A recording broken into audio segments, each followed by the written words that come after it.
Amen. Purihin ang Panginoon. Talagang nakaka-touch kasi salamat sa ating mga kabataan nag-lead ng song service at ang naka-touch ngayon ay di ko akalain yung aking apo ang kakanta, si Eri, apo ng aking inaanak sa kasal. Oh, praise the Lord mga kapatid. Isang magandang gabi at happy midweek. Mainit na pagbati ang ating pinapaabot sa lahat. Nagkaroon na tayo ng welcome. Pero gusto ko lang bumati sa inyong lahat na ah, sa pangalan ng ating Panginoon Hesus. Na tayong lahat ay patuloy mag-aral, lumago sa biyaya at karunungan ng ating Panginoon Hesus. Ang magiging topic natin ngayon ay makita niyo yung progression ng experience ng Laodicean message at doon sa mga tumutugon sa mensahe ng Panginoon ay talagang lumalago tayo sa biyaya at karunungan ng ating Panginoon Hesus. At nakikita natin ito talaga yung ating karanasan, actual na nagiging karanasan na dinadala ng banal na espiritu na yung mensahe ay hindi lamang head knowledge, bagkus ito ay bumabiyahe papunta sa ating puso at nagiging karanasan. Nagiging patotoo sa ating buhay. So, salamat at ngayon tayo po ay manalangin.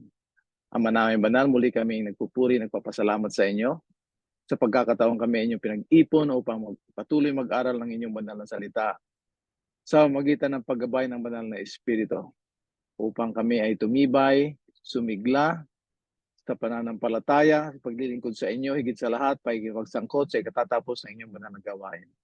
Salamat Panginoon sa pagtugon sa iyong panalangin sa pangalan ng Panginoon Jesus. Amen. Okay. So ngayon, ako ay mag-share ng ating topic.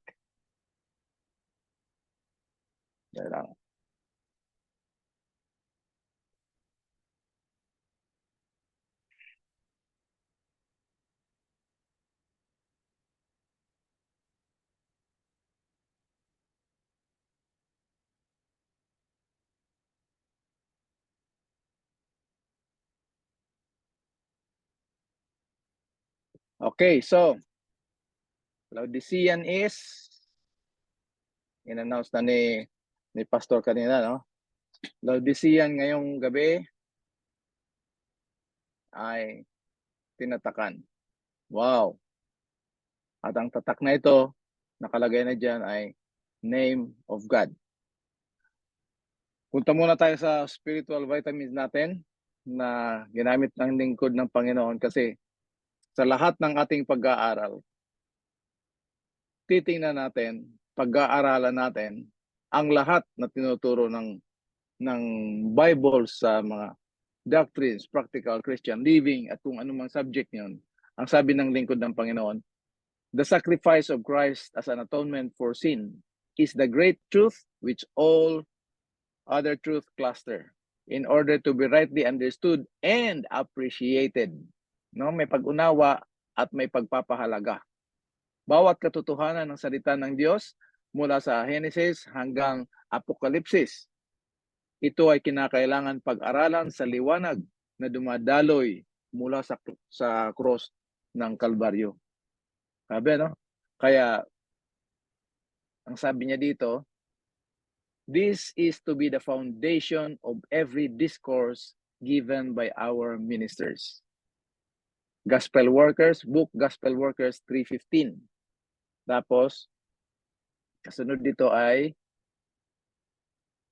those who study the Redeemer's wonderful sacrifice grow in grace and knowledge. This is to be the theme of every discourse. Manuscript 70, 1901.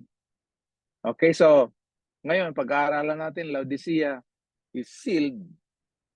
Lahat ng pinag-aaral natin, yung nakita nyo, reviewin nyo, huwag lang iti-take na galing ito kay Kuya Epi, Brother Epi, kung hindi, ipag-pray natin na may mensahe talaga ito galing sa Panginoon na dala sa atin ng banal na Espiritu. Pag merong hindi tama, i-check nyo ang mga turo ni Brother Epi na maging sang-ayon to the law and to the testimony. Ngayon, magugulat kayo kasi Laodicean is sealed. Ito yung takbo ng ating pag-aaral ngayon. nandito tayo ngayon sa 144,000. Titingnan natin yung 144,000 na nakaugnay sa everlasting gospel. Ano ang ibig sabihin itong 144,000? Ano yung kanyang characteristics? Itong 144,000, ito yung remnant. Ito yung nalalabi. Ito yung bayan ng Diyos. Pag pinag-aralan natin yung 7 churches, ang ikapitong iglesia, pinakahuling iglesia, ay yung Laodicean Church. Mga kapatid, wala nang pang-8 iglesia. Kaya pag magtatayo-tayo pa tayo ng iglesia dahil may mga sama tayo ng loob o mayroon tayong gustong gawing program na hindi tayo napagbibigyan, ay gagawa tayo ng grupo-grupo natin, wala na po. Ito na yun. Kung meron tayong mga pagdududa mga kapatid, review tayo ng history, ng prophecy. Ito na yung bayan, huling bayan ng Diyos na kanyang mismong itinatag pagkatapos ng malaking dakilang pagkabigo after God raised up this movement, the Advent movement na ngayon ay Seventh-day Adventist Church. Out of the rubbles of the great disappointment in 1844. Okay? Napapa-English tayo pero mas maganda kuminsan ma-emphasize natin kahit hindi maganda yung tono basta maibigay ang point, ano? So binigyan ko ito ng part 1 kasi 144,000 pa rin ang pag-aaralan natin bukas. Pero Laodicean is faultless. Ipipresent ng Panginoon ang kanyang bayan. Parang hindi ito natin matik sa mind natin ngayon na ipipresenta tayo ng Panginoong Jesus sa kanyang Ama sa buong sanlibutan na tayo ay ganap, faultless, walang dungis. O mga kapatid, kaya ko ibibigay ito sa context ng Laodicean message and everlasting gospel, 244,000. Because this is one of the subjects or studies in the Bible that produces more heat than light. Mas maraming napuproduce ng pag-debate, pag-argumento, yung init ng debate, init ng ulo, kaysa liwanag na tinatanggap. Kaya tama talagang inspirasyon ng Panginoon sa kanyang lingkod kay Ellen White. Every truth in the Bible from Genesis to Revelation must be studied from the light that streams from the cross of Calvary in order to be rightly understood and appreciated. Ngayon, mga kapatid, itong 144,000, lumabas lang ito sa iisang aklat, sa pinakahuling aklat dito sa Revelation, pero 2 chapters. Yung chapter 7, nasa context ng 7 selyo. Itong 7 selyo, hindi ito yung isiselyo na pinag-aaralan natin ngayon, ano? Yan ang magiging background kung paano pumunta yung Laodicean dito sa 144,000. Pangalawa, sa Revelation 14, in the context of the everlasting gospel, the 3 angels message. No? So, yan. Ngayon, ang part 1 ng Laodicean is still 144,000. Sa context muna tayo ng chapter 7. Uunahin natin ito sa context ng 7 seals. Habang nag-share tayo dito si Brother Epi, huwag niyong kakalimutan ang prayer. Hindi ito lecture to give us more knowledge or wisdom, but declaration of the truth and light as the Spirit leads. Okay, mga kapatid? So, 7 seals. Mag-umpisa tayo sa Revelation chapter 5 verse 1. Pag may chance kayo, pag pinag-aralan nyo, at bakit itong 7 seals nandito sa gilid ng luklukan ng hari? Anong sabi niya dito? Revelation 5:1, and I saw in the right hand of him that sat on the throne a book written within and on the backside. Bakit nasa backside siya? Pero meron yung selyo, no? Sealed with 7 seals. So hindi natin pag-aaralan, siguro sometime by the grace of God, may chance ulit tayo pag-aralan natin yung 7 seals. Maliban lang pag na-encounter nyo na yan, sa inyo yung mga sa Hope Channel, kung nakita niyo yung series ni Pastor Golfan, maganda yon, kaya lang Visayan version, so hindi siguro maintindihan lahat ng mga Tagalog, pero maganda, no? So yan, sa verse 1 ng chapter 5, meron siyang nakitang aklat na merong 7 selyo. Pag sinabing aklat, ito yung scroll. Ano? Ngayon, may problema si John the Revelator sa verse 5. Anong problema niya? Umiyak siya ng grabe. Matindi yung iyak niya. Bakit? Kasi walang sino mang karapat-dapat na magbukas at magbasa ng aklat na ito. O kahit tingnan man lamang. Napakahalaga niya yung background. Ano ito? Bakit napakahalaga? Tapos pag hindi yan nabuksan, malaking problema. So doon umiyak si John the Revelator. Kaya sabi ko mga kapatid, pag may chance kayo pag-aralan nyo, ano itong aklat, bakit linalagay sa gilid? Ano? So, ibang pag-aaral yan. Kinukuha lang natin yung background. Papunta tayo dito sa Laodicean is sealed. Punta tayo ng first part, chapter 7. So, dito sa verse 4 ng chapter 5, umiyak siya. Grabing iyak niya. Ngayon, kinomfort siya ng angel. Anong sabi ng angel sa kanya?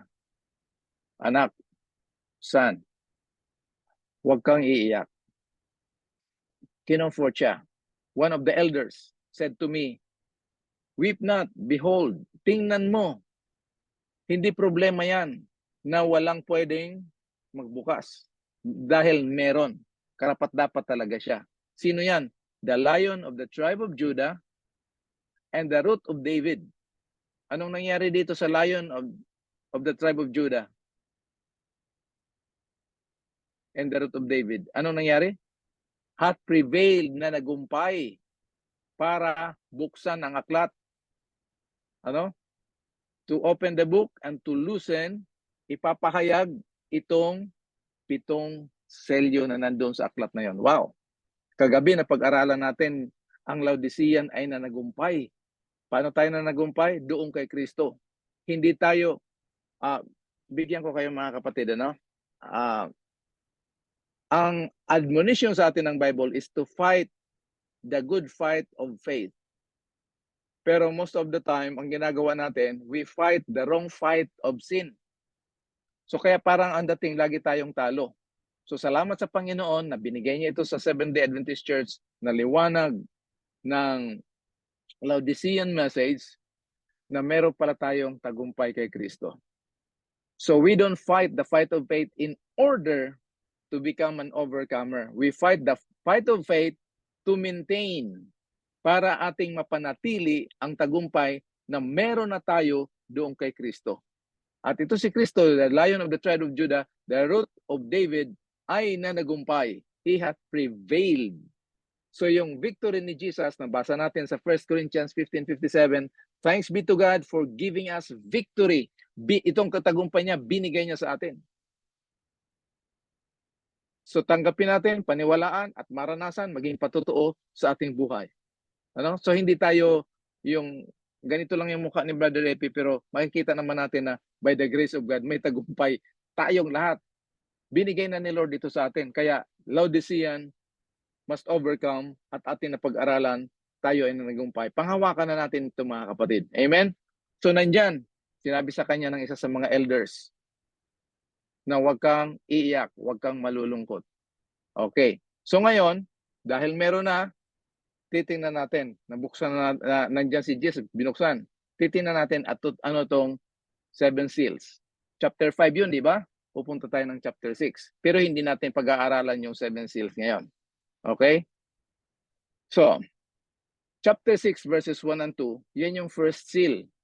Yan yung kabayong puti, may nakasakay na may damit ng puti, at meron siyang, hindi ko alam sa Tagalog kung pana. Yan, basta first seal, kasi hindi ito ang pag-aaral natin. Background lang ito ng ating pag-aaral. Second seal, yung pulang kabayo, may nakasakay, may dalang espada. Verses 5 and 6, yung pangatlong selyo ay itim na kabayo. Yung nakasakay, may dalang timbangan. Okay? Yung pang-apat, maputlang kabayo, pale horse. Verses 7 to 8. Meron naman dalang, nakalagay dyan yung patay, rider. No? Tapos 9 to 11, ito naman yung persecution na sa kabila ng pag-uusig nung panahon, kaya tayo nag-i-enjoy ng Word of God ngayon, because of the sacrifices ng mga lingkod ng Panginoon noon na hirap ng kanilang dinanas, pero hindi sila pinangakuan ng puting damit. Basahin niyo ulit mga kapatid, verses 9 to 11, yung puting damit na yan, hindi yan pangako, yan ay ibinigay na sa kanila. So bago pa nangyari sa kanila yung persecution, meron na silang puting damit. Ano yung puting damit na yun? Yan yung katwiran ni Kristo, tiyak ng kaligtasan, na ganyan man ang nangyari sa inyo, pansamantala lang dahil physical nga lang ito. Kahit hindi nila i-persecute, tayo ay tatanda, mamamatay din tayo lahat. Pero doon in-expose ng Panginoon kung ano kapangit kasama ang kasalanan. At gumagamit ang kaaway ng kanyang agency, kung sino man ang kanyang ginagamit at the time. Ngayon, yung pang-anim, ito na yung mga natural signs, wonders ng bago dumating ang Panginoon, at yung actual na reactions doon sa mga hindi tumanggap ng gospel. Yan ang verses 12 to 17 ng selyo. Ngayon, gusto ko yung pansinin niyo ito mga kapatid. Yung parallel ng Matthew 24, yung Olivet Discourse ng Panginoon, napakahalagang Matthew 24. Kung makita natin bakit ano nangyayari sa politics ng Pilipinas, ng Amerika, bakit ganito ang sitwasyon natin, nandyan sa Matthew 24. Ang interesting lang dito mga kapatid, yung parallelism ng Matthew 24, nakaparallel dito sa 7 seals ng chapter 6. Tingnan mo yung 24. Prophetic overview from Christ's time to the second coming.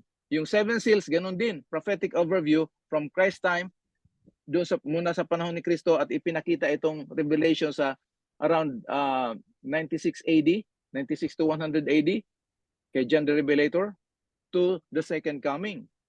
Nag-umpisa sa unang church, yung time ni Jesus, dyan sa verse 1, Matthew chapter 24 verse 1. Yung white horse, ganun din, purity. Yung teaching ng gospel, kaya maraming nako-convert. Kasi yung approach nila pure. Walang halong bribery o mga pangbibigay ng mga ilang lata ng sardinas at ilang kilong bigas. Ngayon, we produce more backsliders for how many months doon sa mga tumanggap kay Lord. Kasi nabigyan ng sardinas at lata, mga lata ng corned beef at mga bigas. Diyan ay mga pamamaraan lang. Pero mga kapatid, ipag-pray natin sa Panginoon ang tamang approach ng pagdala ng tao sa paanan ng Panginoon. Sinong magagawa nun? Banal na Espiritu. Ibigay ang tamang mensahe. Kasi ang kailangan, ma-convert yung puso. As much as napakahalaga nang mabigyan natin sila ng kanilang physical na pangangailangan. Okay? Ngayon, number 3, wars and rumors of wars, verses 6 and 7. Dito sa red horse, yun ang history ng gera. Apostasy, black horse, apostasy. Tribulation, pale horse, yung maputlang kabayo, tribulation and death. Tapos, signs of the sun, moon, stars sa verse 29 ng Matthew 24. Dito rin sa ika-6 seal, nandyan yung signs ng sun, moon, and stars. Ika-7, second coming, angel gather the saints sa Matthew 24, harvest. Dito sa 7 seals, second coming, silence in heaven, all angels together with Jesus. Ang interesting dito mga kapatid, di nakita ni John sa chapter 5. Sabi ng angel, huwag kang iiyak kasi merong karapat-dapat magbukas. The tribe of the Lion of Judah and the root of David. Ang interesting dito, pagdating sa chapter 6, nandyan yung 7 selyo, pero 6 lang ang nandyan sa chapter 6. Kasi yung ika-7, nandito na sa chapter 8 verse 1. Ano sabi sa chapter 8 verse 1? And when he had opened the 7th seal. So yung 7 selyo, yung 6 nandito sa chapter 6, yung ika-7 nandun sa chapter 8 verse 1. So in between ng chapter 6 tsaka chapter 8, anong chapter yun? Siyempre chapter 7. So titingnan muna, marami tayong reading ngayon pero bibilisan lang natin. Revelation chapter 6 verses 12 to 14, ito yung ika-6 na selyo. Yan yung signs of Christ's second coming. Merong great earthquake, sun become black, saklot parang itim na balahibo ng kambing, yung itim ng kambing, ibig sabihin makapal yung pagkaitim. And the moon became as blood. The stars of heaven fell unto the earth, even as the fig tree casted her untimely figs when she is shaken of the mighty wind. So ito yung signs. Pagdating dito sa verses 15 to 17, ito yung 15 to 16, yan yung reaction ng mga those who willfully, deliberately, and persistently rejected the everlasting gospel. Yan ang reaksyon nila. Sigaw sila sa mga bundok at mga bato na sila ay takpan kasi hindi nila makita yung kaluwalhati ng Panginoon. Ang malungkot, mga kapatid, hindi sila pakikinggan ng mga bundok at ng mga bato. Walang gagawin yun eh. Yan.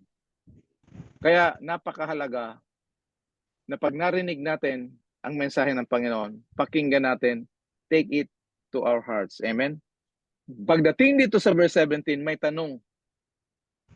Ito yung explain dito. Ganyan ang reaction ng mga mag-reject ng gospel. Bakit daw? For the great day of His wrath is come. Parang nakakatakot siya, no? Tapos ang last part ng verse 7, may tanong. Sino ang pwedeng tumayo sa araw na ito? Nakita natin, mga kapatid, sino ang pwedeng tumayo? Ang sagot ay yung 144,000 na nandito sa chapter 7 na nasa sandwich ng chapter 6 at chapter 8. Kita nyo, mga kapatid, kung ewan ko lang ha, sa akin gandang-ganda talaga ako dito sa mensaheng ito. Ilang kong beses ko na ito na-share, nakapag-aralan ko, na-excite ako dito at na-share. Sana ganun din ang reaksyon natin. Napakaganda ng pagpaka-planchada, pagkatupi, at pagkabukas ng mensahe ng Panginoon. Ano? Grabe. So papasok tayo ngayon ng chapter 7. Kasi, nabanggit ko kanina, this is one of the topics or one of the subjects that produces more heat than light. And tonight, by the grace of God, mga kapatid, under the guidance of the Holy Spirit, sana makaproduce tayo ng liwanag.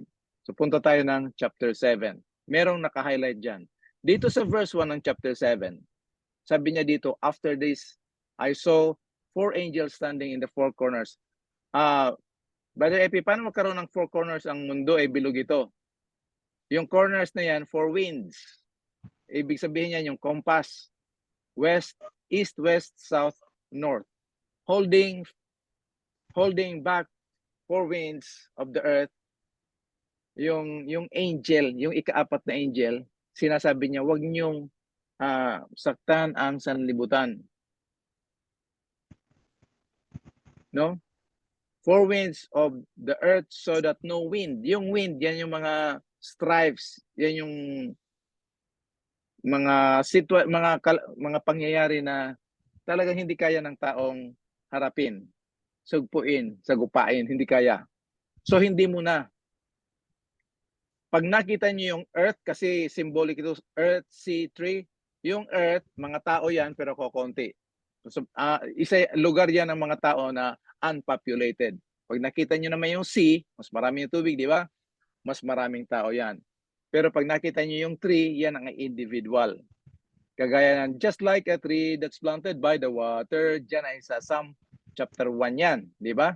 Yung nananampalataya daw ay para siyang isang kahoy na nandyan sa ilog. Si King Nebuchadnezzar, nung nanaginip siya ng kahoy, marami yan, mga kapatid. Sino yung kahoy? Sabi ni Daniel, ikaw yung kahoy na yan. So tree is individual. Earth, marami, mga tao pero hindi gano'ng marami. Yung sea, maraming tao. Ngayon, dito sa verse 2, nakita niya isang anghel ay umakyat mula sa silangan na merong, anong dala? Selyo ng buhay na Diyos. And he called out with a loud voice to the 4 angels to whom it was granted to harm the earth. Sabi niya, huwag niyo munang saktan. Huwag niyo munang bitawan yung hangin na yon. Saan bibitawan sana yon? Sa mga tao na hindi marami, at sa maraming tao, at sa mga individuals. May background na tayo ngayon. Pag nabasa natin yung earth, mga tao yan. Pag sea, maraming tao. Pag trees, individuals. Hindi mo na bibitawan yung yung hangin na yon, yan ang Great Tribulation, mga kapatid. Hanggang hindi nasiselyuhan ang mga lingkod ng Panginoon. So magkakaroon ng sealing. Saan yung selyo na yon? Doon sa noo, sa forehead. Okay? So pinaplastada lang natin ito. Ngayon, pagdating sa verse 4, kasi ang tanong sinong tatayo? Sinong pwedeng tumayo sa araw na yan? Ito nga, yung 144,000. So titingnan na natin verse 4. At aking narinig. Mga kapatid, pag binasa nyo yung Revelation, pinag-aralan nyo, meron pattern na tumatakbong pattern dyan. Yung narinig at nakita. Narinig, nakita. Bigyan ko kayo ng example, pero basahin muna natin ito. I heard, aking narinig, ang numero noong mga sinelyohan. So kita nyo mga kapatid, merong selyo at naselyohan na ito. Sino yung naselyohan? 144,000 sealed from every tribe of the sons of Israel. Papasayin nyo mga kapatid, hindi siya sons of Jacob, son of Israel. The same na tao, pero converted na ngayon. Dati siya si Jacob, meaning deceiver, mandaraya. Ngayon, the same person experienced conversion sa pamamagitan ng pakikipag-wrestling niya sa anghel. At ang tawag ng anghel sa kanya ngayon, hindi na Jacob, Israel ka na. Sa kanya mga lipi ay 144,000. So sinabi ko ito kasi pag nabasa natin, kasi nga symbolic ito para hindi tayo malito. So merong narinig, merong nakita, narinig, nakita, narinig, nakita. Sa buong pag writings ni John, tumatakbo yung dalawang yan. Example ha, dito sa Revelation, linagyan ko ng color coding para pagdating doon sa unahan, makita natin yung color coding. Ayun pala yun. Revelation chapter 1, 10 to 12. Nakita ni John in the spirit on the Lord's day. Meron siyang narinig. Sa verse 1 verse 10, sorry. Chapter 1, verse 10. Meron siyang narinig na malaking tinig o dakilang tinig na parang trompeta. So narinig niya na malaking tinig parang trompeta. Okay, so may nagsasabi. Ito yung sabi sa verse 11. Ngayon, di ba pag nagsusuklay ka, naliligo, kumakain, may narinig ka na may nagsisigawan sa labas ng bahay, imposible naman natutuloy mo lang yung pagkain. Tatayo ka talaga. Ano kaya nangyayari doon? So tatayo. Si John, ganyan ang nangyari. Meron siya narinig na malaking tinig na parang trompeta. So ang ginawa niya, umikot siya. And I turned para makita. Kasi narinig niya eh. Ngayon, para makita niya yung tinig na yon na nagsalita sa kanya. Ngayon, nung siya ay umikot na, being turned, nandyan na yung saw. I heard, now I saw. Nakita niyo mga kapatid, yung green, heard, I saw. So yung narinig niya ay tinig na malaki na parang trumpeta. Ngayon, ang nakita niya ay 7 gintong kandelarya. Sandali lang mga kapatid. Yung kandelarya ba, tumutunog ba yon? Nagsasalita ba yon? Oh. Tama yung sagot nyo, hindi nagsasalita. Bakit? Yung narinig niya, sobrang lakas ng tinig na parang trompeta. Kasi yung trumpet, yan ang the most unique. Unique na nga siya, most pa. Pag tumugtog yan, unique talaga sa lahat ng musical instrument. Kasi musician ako eh. Pero sa lahat ng instrument, pinaka-unique sound talaga yung trumpet. Bakit trumpet? Kasi to get the attention. Tapos nung nakita niya, isang bagay na hindi naman nagsasalita. Ayan ang example mga kapatid ng pattern. I heard, I saw. Narinig ko at nakita ko. Tuloy natin. So dito, meron na tayong background sa Revelation 7, itong 144,000. Narinig, nanyang green. Anong narinig niya? Yung 144,000.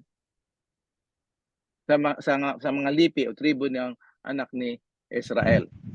Okay? So ngayon, kinuha ko ito sa New International Version para hindi masyado maraming basahin. So nakita mo dyan si Judah, Reuben, lahat ng mga anak ni Israel, hindi anak ni Jacob. Bakit? Anak din dyan ni Jacob, pero hindi si Judah ang panganay ni Jacob eh. So verse 5, 6, 7, 8, nandyan yung lipi na tinatakan 12,000. Kaya 12 times 12, 12,000 times 12,000 is 144,000. So yan ay from verse 5 to verse 8. At alam naman natin na hindi naman 12,000 lahat ang anak ni Judah, ang tribu ni Judah at ni Reuben, ni Gad. So ibig sabihin ito mga kapatid, symbolic number ito, hindi ito literal number. So saan nangyari yung apat na hangin na bibitawan ng apat na anghel? Dito sa lupa. Huwag mo nang bibitawan yun hanggang hindi naselyohan. So yung Great Revelation ay mangyayari dito sa lupa. Pagdating sa verse 9, ibang picture na ito kasi nasa langit na siya. Yung picture na nakita niya ngayon, nasa langit na. Yung narinig niya na 144,000 ay doon sa lupa. Ngayon, nag-change yung picture, yung pangitain na binigay sa kanya ng Panginoon sa verse 9. Tingnan nyo, green siya ngayon. Anong nangyari dito? At nakita ko mga bagay na ito, tiningnan ko at aking nakita. Anong nakita niya? Great multitude. Yung kanyang narinig ay 144,000. Pagdating doon sa langit, nakita niya na ay malaking great multitude. Hindi ko alam sa Tagalog yan, nakalimutan ko na yung multitude. Sa Bisaya siguro dakong panon, parang ganun. Ano? A great multitude which no one can number. So dito hindi na siya mananumberan. 144,000. Yung iba nako-confuse, iba daw yung 144,000 sa great multitude. Titingnan natin, mas maganda yung nagbabasa tayo ng buong chapter para hindi tayo malito kung sino talaga ito. Let the Bible explain itself. Tayo ang recipient, hindi tayo mag-i-interpret, hindi tayo magtuturo, hindi tayo mag-iisip na para tayong sumulat. Binabasa natin, we allow the writer, the author to tell us kung anong ibig niya sabihin. So itong great multitude na kanyang nakita, hindi kagad natin i-conclude na ito yung sa chapter na doon sa verse 4 ha. Wala daw makabilang nito kasi sa dami nito sa lahat ng mga bansa, tribo o lipi, mga tao, mga pananalita, standing before the throne of God and before the Lamb. So kaya ko nasabi ito, alam naman natin, the throne before the Lamb of God. So saan picture na ito? Sa langit na siya ngayon. Meron silang damit na puti, white robes. At sa kanilang kamay ay mga palm branches in their hands. Yan ang sign sa Bible na pag nagpupuri, nagsasamba ang mga tao, meron silang yung palaspas na ginagamit. Yan. Tapos ang ginagawa nitong great multitude doon sa luklukan ng Diyos at ng Kordero, sila ay umiiyak ng malakas. They crying out with a loud voice saying, salvation belongs, so worship talaga ito doon sa luklukan ng Diyos. Salvation belongs to our God who sits on the throne and to the Lamb. Laging nandyan yung God and the Lamb, nandun yung throne. Anong pangako ni Jesus? Doon sa nanagumpay, kagaya ng kanyang pananagumpay, ay pauupuin niya doon sa kanyang luklukan katabi ng kanyang ama. Mga kapatid. Grabe ano? So nandiyan yung verse 9 and 11. Susundan nyo ito mga kapatid, gagawin natin systematic. Binago ko ito kasi yung presentation ko noon parang iba yung daloy ng binibigay ni Lord sa atin ngayon, kaya iniba ko kagabi. Ngayon, verse 11 to 14. Siyempre, nagwa-worship yung great multitude na kanyang nakita. Dito na ito sa langit. Yung 144,000, doon yun narinig niya sa lupa pa. Okay? 11, and all the angels were standing around the throne and around the elders and the 24 living creatures. And they fell on their faces before the throne and worship God. So worship na itong picture sa verses 9, 10, 11, 12. Sa 12, anong worship nila? Anong ginagawa nila? Anong sinasabi? Amen, blessing, glory, wisdom, thanksgiving, honor, power, and might belong to our God forever and ever. Amen. Yan yung linalaman ng kanilang ginagawa at kanilang sinasabi sa kanilang pagsamba. Ngayon, pagdating dito sa 15, tuloy muna tayo sa 13 and 14. Ito yung key, ito yung susi sa pag-unawa. Kasi merong hindi nakakakilala sa kanila doon. Saan itong picture ngayon? Nasa langit na, sa luklukan ng Diyos at ng Kordero.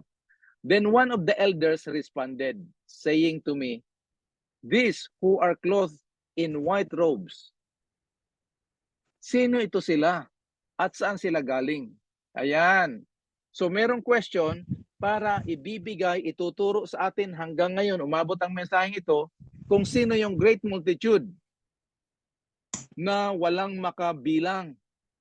Okay? Na nagsasamba doon sa luklukan. Sana maliwanag ito mga kapatid. I said to him, "My Lord, you know." And he said to me, "These are the ones who came out of great tribulation." Saan nangyari yung tribulation? Sa langit o sa lupa? Siyempre sa langit. So itong great multitude na sumasamba doon sa luklukan ng Diyos, Ama at ng Kordero, sila itong lumabas mula sa Great Tribulation. So may idea na tayo, sinong makakaranas ng Great Tribulation doon sa lupa? The 144,000. Pinigilan muna ng ikaapat ng isang anghel, yung apat na anghel, hanggang hindi matatakan. Okay? So, kaninong tribo, kaninong lipi, kaninong tribe?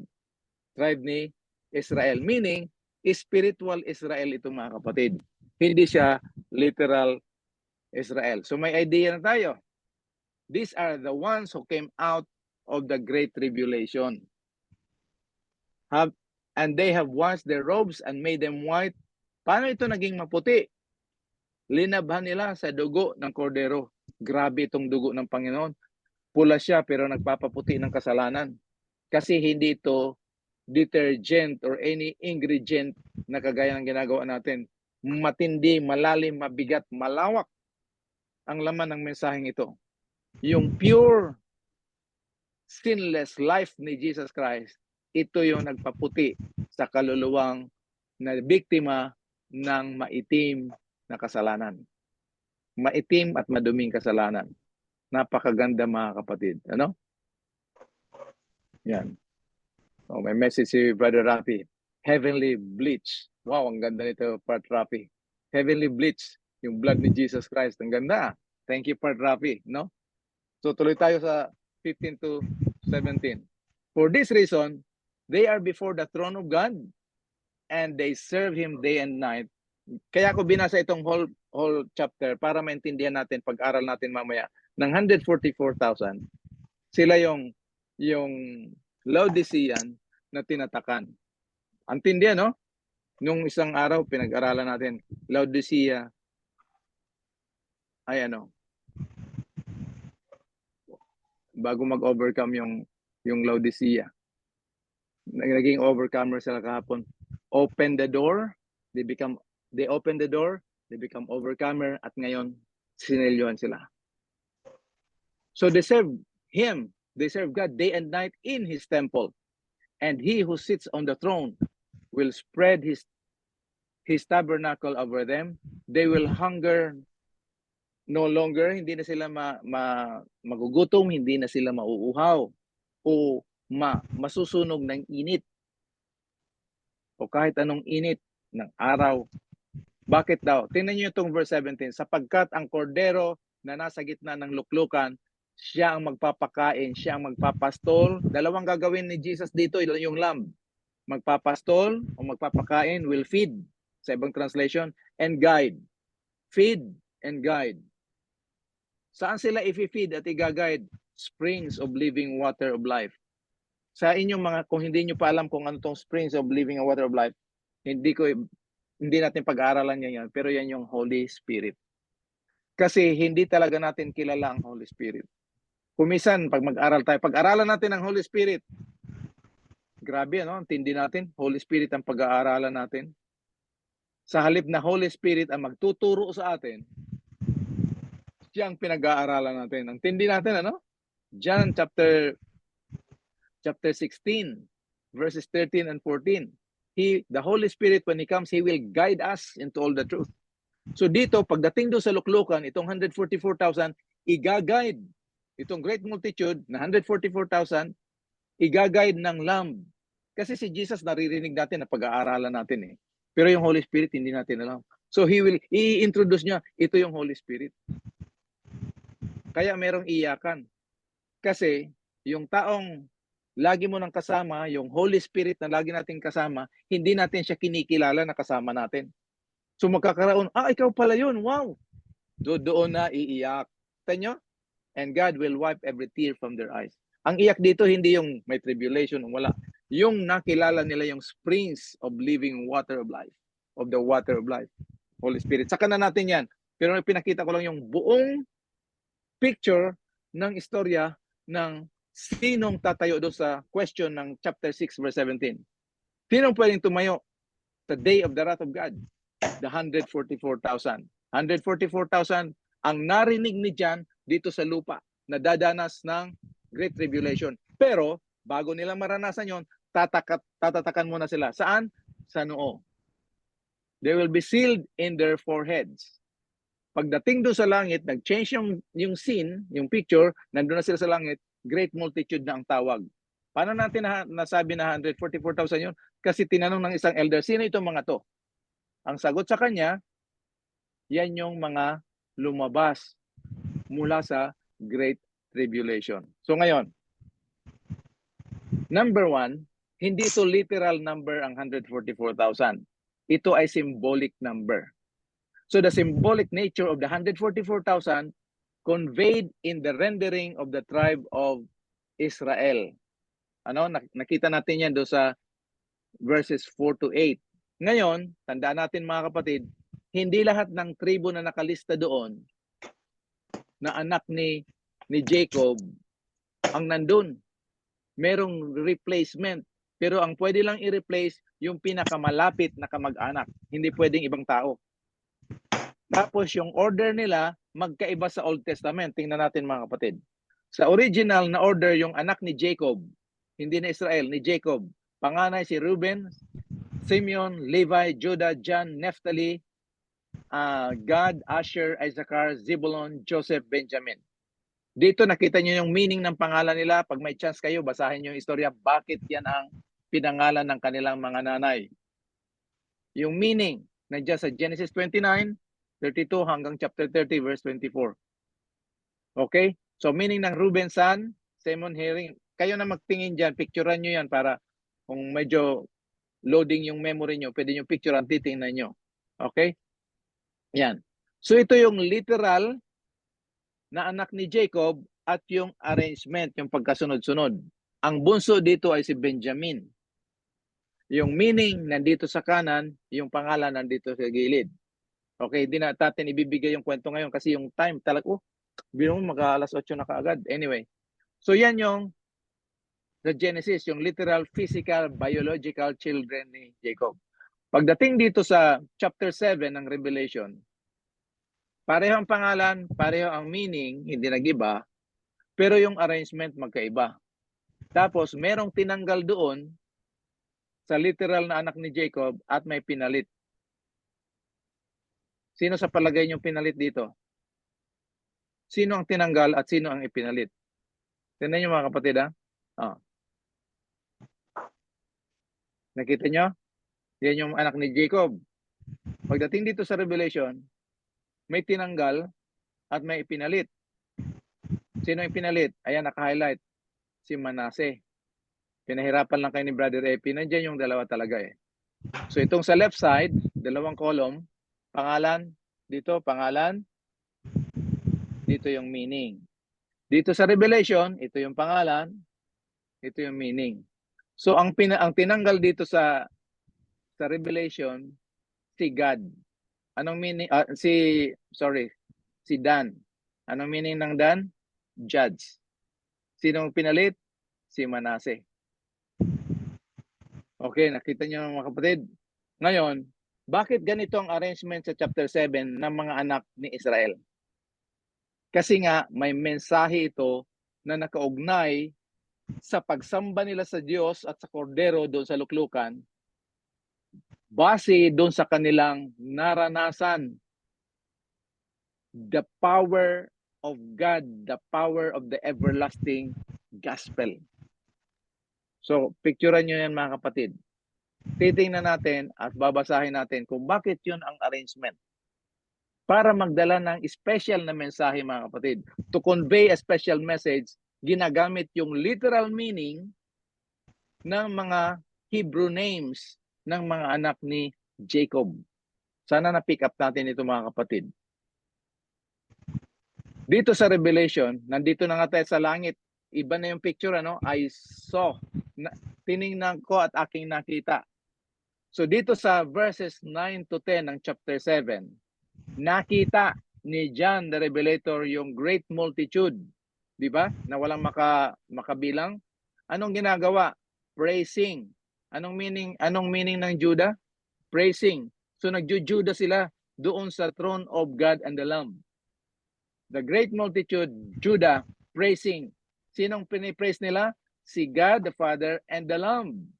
Sino tong Lamb? Son. Ano yung son? Si Reuben. Nakita niyo mga kapatid yung picture? Ulitin muna natin para hindi na. Na-pick up niyo na yan. Alam ko yung Holy Spirit ang nagdadala sa atin, naggagabay sa atin. So ngayon, itong great multitude, tropa sila. Si God, G-A-D. Ang meaning ng God, troop, Genesis. Nandiyan yung mga verses, picturean nyo, i-double check nyo kung yung sinasabi ni Brother Epi, ni Kuya Epi ay totoo.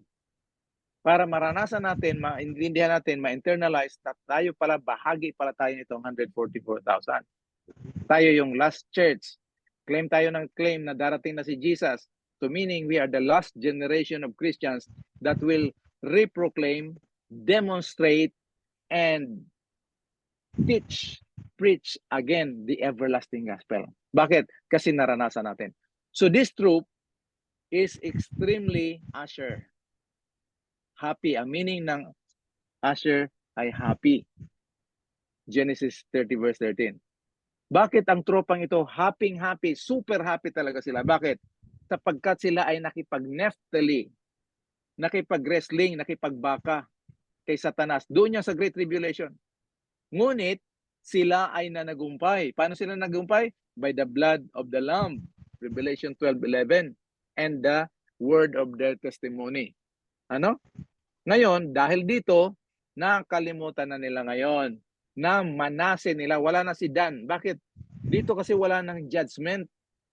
Kaya wala na si Dan dito. Pinalit si Manase. Bakit si Manase? Sapagkat nakalimutan na nila ang mga pagsubok na dinanas nila doon sa Great Tribulation. Habang kanilang nasimyon, narinig ang kanilang reward. Kita niyo mga kapatid? Oh, di ba pag umiiyak yung bata, talagang merong bagay na ayaw niya, tapos binigay mo na yung gusto niya, tatahan siya, titigil yung iyak kasi nasatisfy siya. Dito, narinig ng 144,000 yung reward nila. Alam niyo kung anong reward yon? Si Jesus. Hindi yan crown yung mga corona na mga bituin na i-convert natin yung asawa, mga anak natin para may bituin. Hindi yon mga kapatid. Huwag tayo doon. That's self. Hindi natin kasi kaya pasanin yung isang bituin tapos lalagyan natin yung kaya hindi natin kakantahin na doon na ba'y bituon sa purong-purong ko. Will there be stars in my crown? Let God put that stars in the crown. Amen? Ngayon, ituloy natin yung pangyayari ng sunod-sunod ng kanilang pangalan. Magpa sa walang hanggan, forever they will be attached. Levi, ang meaning ng Levi, attached to the Lamb. To the Lamb, following him wherever he goes. Naka-attach na itong 144,000, the great multitude, doon kay Kristo. Sunod talaga sila wherever he goes. Revelation 14:1. Mapag-aralan natin yan bukas. Itong binayaran ng Panginoon ng kanyang dugo. Hire. Issachar. There is hire for them. Anong gagawin? To serve God day and night in His temple. Binasa natin yan sa verse 17 ng chapter 7. Anong gagawin doon? Maglilingkod sila day and night sa God. Kanino? To Him who sits on the throne will dwell. Siyang mananahan. Nandito na yung sanctuary message. Magsi-Zebulon among them. He who sits on the throne will dwell, will Zebulon among them.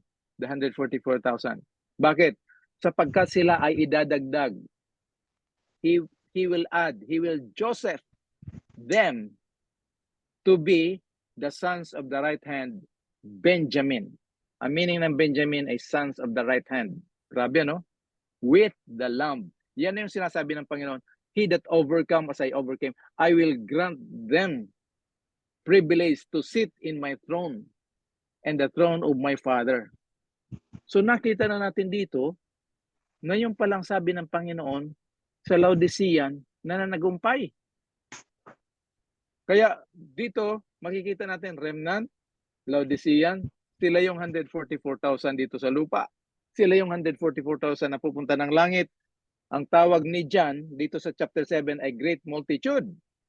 Pero pagdating sa chapter 14 verses 1 to 3, sila pa rin, basahin nyo. Chapter 14 verse 1. Buksan nyo yung mga Bible nyo dyan. At nakita ko ang kordero nakatayo sa bundok ng Sion. Announcing the victory yan kasi nandun siya sa bundok eh. Kung talo siya, hindi siya aakyat ng bundok kasi patay na siya eh. Pero panalo ang ating Panginoon Jesus, umakyat sa bundok, tingnan nyo kung sinong kasama nyo sa bundok ng Sion. The 144,000. So dito nakakonekta talaga. Saan yung 144,000? Nasa luklok ng Diyos. So hindi mahirap pag-aral mga kapatid pag pinahintulutan natin ang Bible to explain it to us. Huwag tayo mag-interpret na kung anong sinasabi nito sang-ayon sa pag-unawa ko, hindi ganun. Okay mga kapatid? Yung nabasa natin ngayon, i-atras ko lang ng konti para hindi tayo mahirapan. Yan yung arrangement dito sa Revelation 7. Nag-praise, nagpuri sila sa anak dahil ang tropang ito ay happy, dahil sila ay nakipagbaka sa kalaban through the Great Tribulation at nakalimutan nila yung kanilang pinaghirapan dahil kanilang narinig ang kanilang gantimpala at sila ay idinikit, idinugtong sa anak. Dahil sila ay binayaran ng dugo ng Diyos, sila ay hinayar ng Panginoon para maglingkod sa Ama day and night na siya ang mananahan sa kanila at itong 144,000 ay idinagdag bilang mga anak ng kanang kamay. Okay, so na-identify na natin yung 144,000 na Laodicean ito. Balik na tayo sa topic natin. Tapos na yung introduction mga kapatid. So dito na tayo sa message. Okay? So Laodicean was addressed. Ito yung pinag-aralan natin last December. Evaluated, deceived, counseled, and rebuked. Tapos, itong week na to pinag-aralan natin na sabi ng Panginoon, they repented, they opened the door, they overcame, at ngayon, sila ay sinilyuhan. Oh, okay? So, start na yung message natin. Sorry sa mahaba na introduction mga kapatid. Paano naging connection itong Laodicea doon sa 144,000? Yan yung pangako ng Panginoon. He that overcomes siya na nagumpay na kagaya ng aking pagtagumpay ay pauupuin ko sa aking tabi ng aking luklukan at sa luklukan ng aking Ama. So ang tanong, paano itong Laodicea naging 144,000? Paano? Titingnan natin ha. Revelation 7:3, huwag bitawan yung hangin hanggang hindi matatakan ang mga lingkod ng Diyos. Saan ang tatak mga kapatid? Sa noo. Symbolic ito mga kapatid. Pagdating dito sa chapter 14 verse 1, di ba dalawang chapters yung tumutukoy ng 144,000? Itong 144,000 dito sa chapter 14 verse 1, meron silang pangalan ng Ama. Sa ibang version, the name of Him, pangalan ni Jesus at ng Ama, written in their foreheads. Selyo. So ngayon, nakita niyo yung selyo dito na pinakita ko sa inyo, ginawa ko lang ito. So yung seal of God is actually the name of God. Okay mga kapatid? Shortcut natin to. Ulitin ko yung sinasabi ng lingkod ng Panginoon. That every truth must be studied in the light that streams from the cross of Calvary for us to rightly understood, and appreciate the Word of God. This is to be the foundation of every discourse given by our ministers. Akala natin kasi mga kapatid, maraming topic. Iisa lang ang topic, Christ and Him crucified, Christ our righteousness, the everlasting gospel. Yung mga iba sanga-sanga na lang yan. Okay? So ngayon, tingnan natin itong Revelation chapter 14 verse 1. Tapos na tayo muna doon sa chapter 7. Hindi tayo tutuloy ng 5. Dito lang tayo sa verse 1. And I look, nandito na yung look, ano? And I look, and lo, a lamb stood on the Mount Zion. And with him, sinong nasa kasama nila doon sa Mount Zion na tumayo? 144,000. Kaya dito nakaugnay yung chapter 7, tsaka yung ika-7th church, the last generation of Christian. 144,000. Anong meron sila? Having his father's name. Sa ibang version, his name, the name of Jesus, the name of the lamb, or the lamb's name, and the father's name. Saan nakasulat? In their foreheads. Oh, mga kapatid, nakita nyo na, no? Yung connection. Sa Bible, maraming name ang Diyos. The Lord Creator, the Lord my banner, my shepherd, that healeth. The Lord is peace. The Lord is there. The Lord, our righteousness, will provide. I am who I am, Jesus Christ, Emmanuel, God with us. Abba Father, Alpha and Omega, Ancient of Days, Anointed One, the God who gave you birth, the God Most High, the everlasting God, the God who sees, God Almighty, the Creator, self-existent one. Ito lahat mga kapatid, pangalan ito ng Diyos for identity. Pero never na ginamit ito doon sa pangalan ng Diyos na itinataksa noon ng mga 144,000. So anong pangalan ito? Kasi meron silang they will be sealed with the Father's name. Anong name yun? Okay, bilisan na natin to kasi mayroon pa tayong group, small group reactions. Pag tingnan natin to, no? Si Moses, nung kinausap ng Panginoon doon sa nagpapastol na si Moses ngayon, promoted siya from Prince of Egypt to pastor. Maging shepherd siya. Behold, I send an angel before you. Sabi ng Diyos sa kanya, magpapadala ko ng anghel to keep you in the way and to bring thee in the place which I have prepared. Okay? Yan ang purpose ng Panginoon, bibigyan siya ng anghel. Pero binigyan siya ng warning. Mag-ingat ka sa kanya. Sundin mo ang kanya mga tinig at sinasabi. Provoke him not, for he will not pardon your transgressions. Bakit? Tantindi naman ito. Ayan ang last part. Sapagkat ang aking pangalan ay nasa kanya.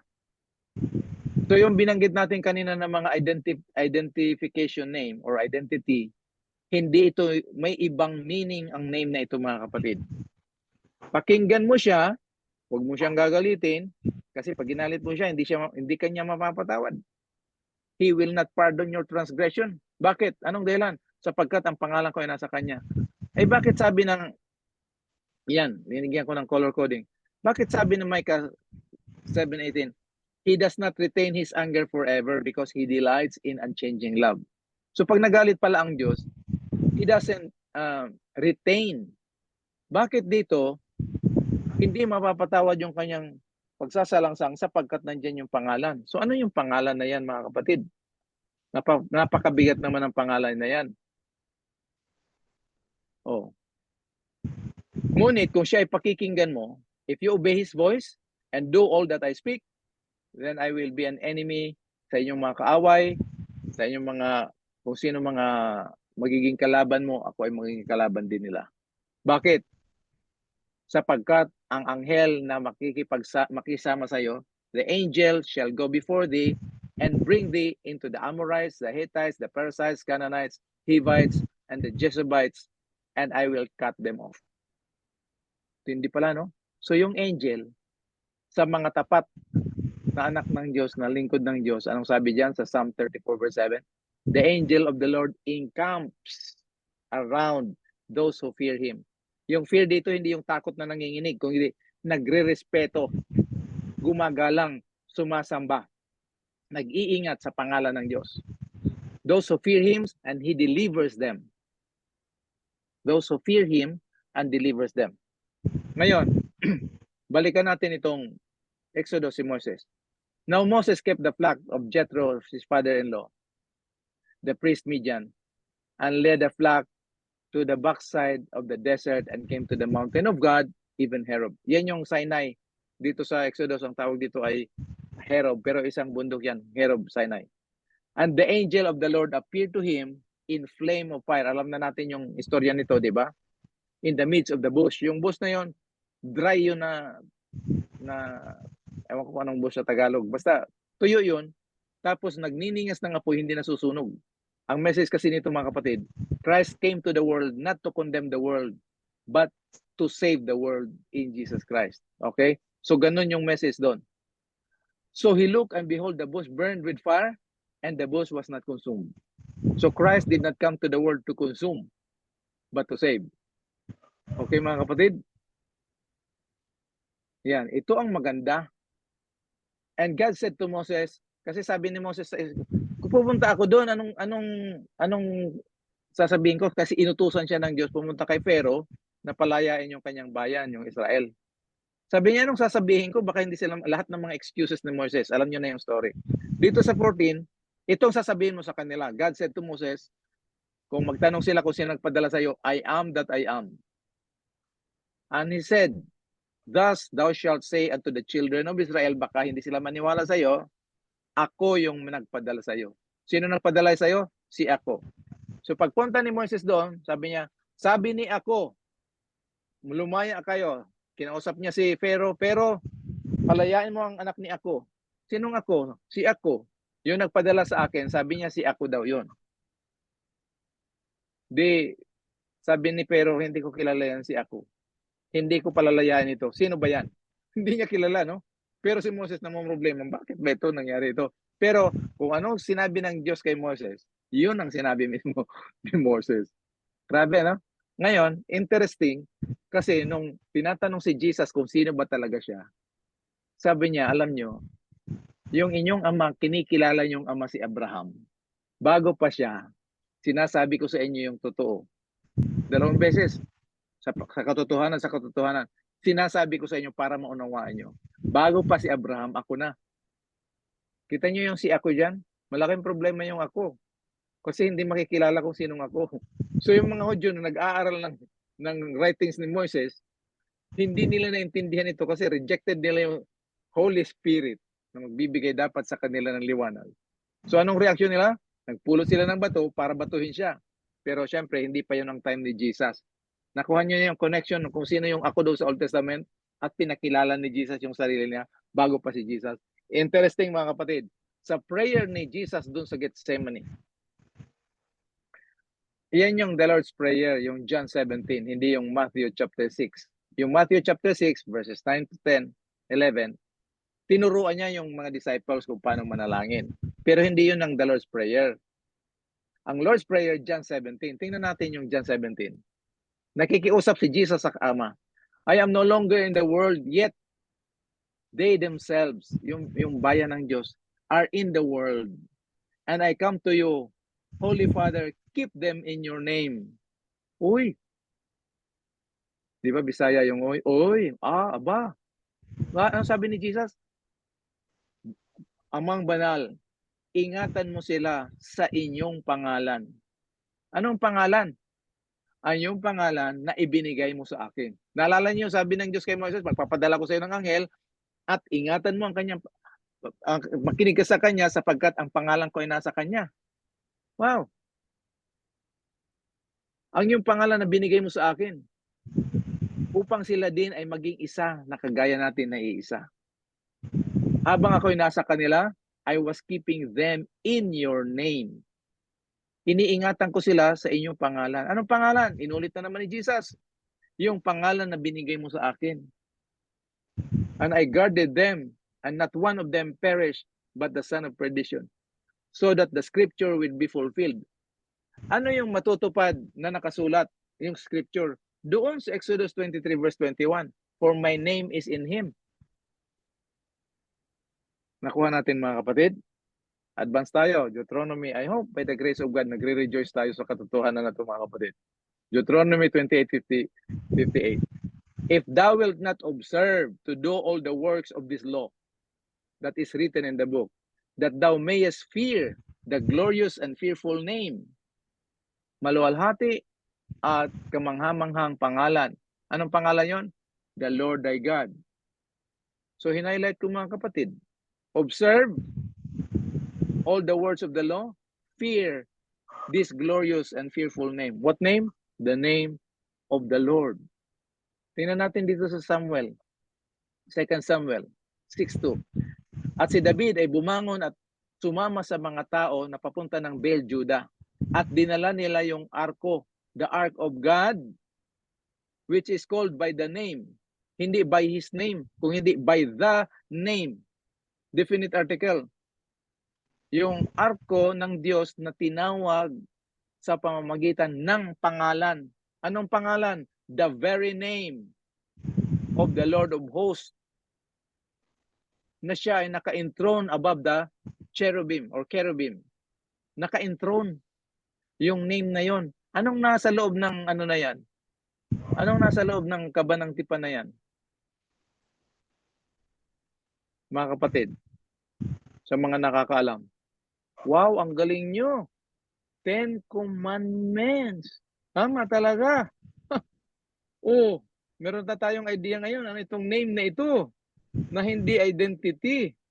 Oh, 1 Chronicles 22:19. Now set your heart and soul to seek the Lord your God. Arise, tumayo o bumangon, therefore, and build the sanctuary of the Lord thy God, so that you may bring the ark of the covenant of the Lord and the holy vessels of God. Saan dadalhin? Into the house, sa bahay, that is to be built, sa bahay na itatayo para sa pangalan ng Panginoon. Pangalan lang ng Panginoon, tatayuan ng bahay, ng templo. Ano ang nandun ba talaga? Oh.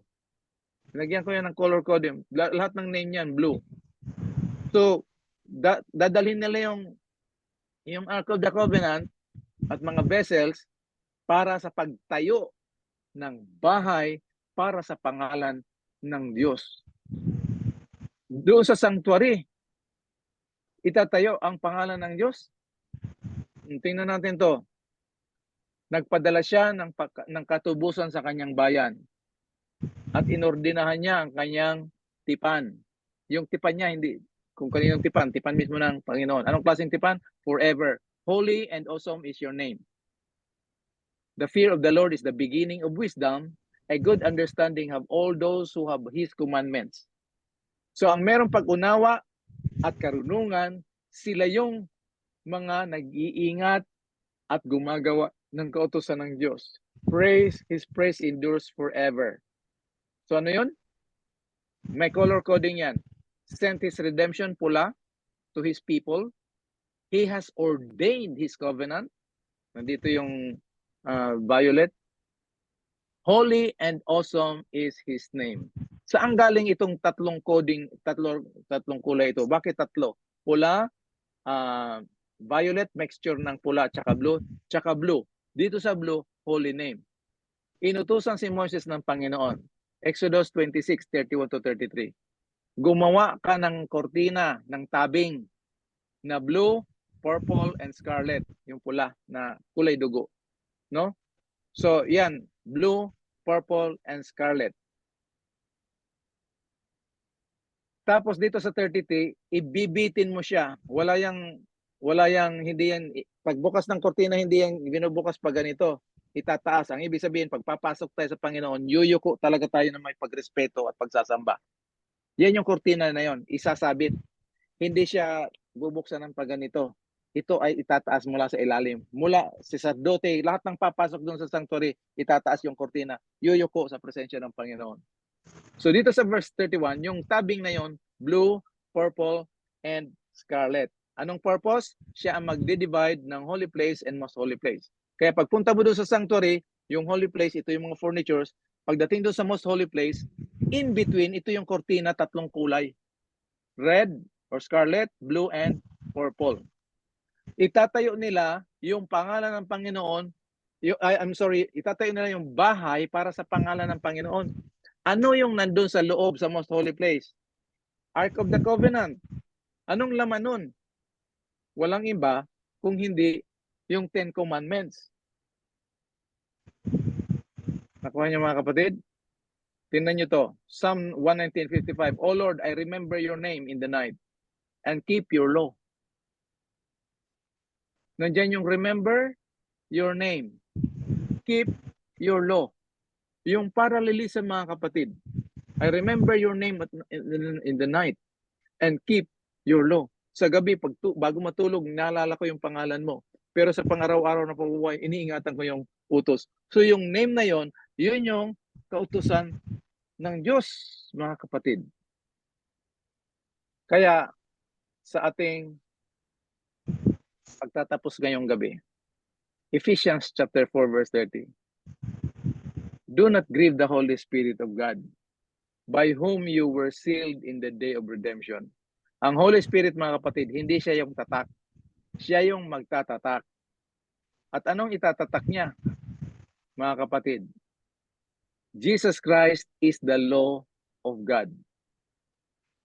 And the law of God is the name of God. And the name of God is the seal of God. That is the name of the Father and the Lamb. Pag binasa niyo yan sa Revelation 14, verse 1, they have the name of the Lamb and his Father's name.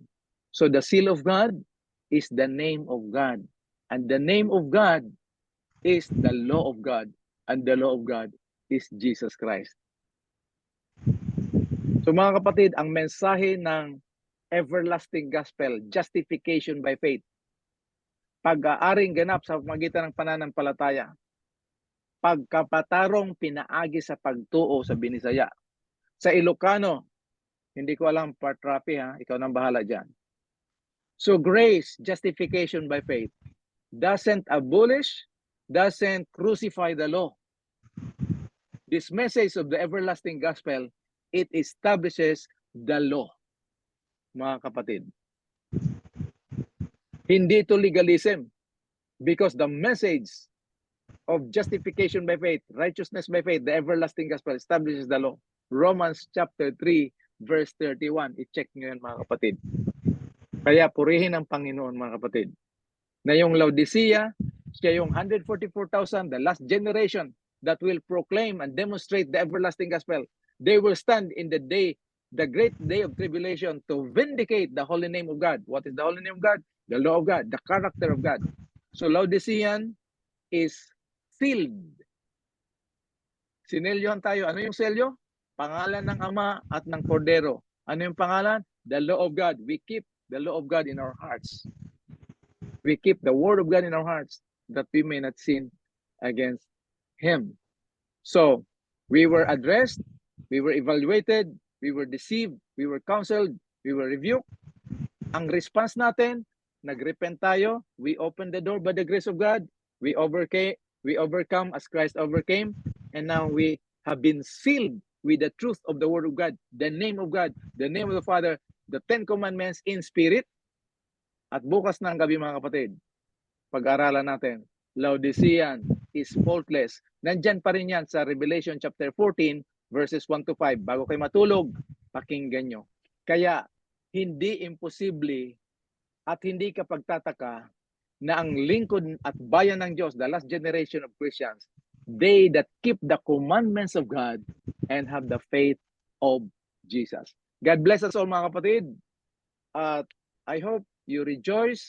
We have been enlightened. Nakita natin yung progression ng message, ng Laodicean message, ng true witness. And I hope and pray that this will be our experience. God bless us all. Share the word, spread the word, grow in the Lord. I love you all in the name of the Lord. Thank you and God bless.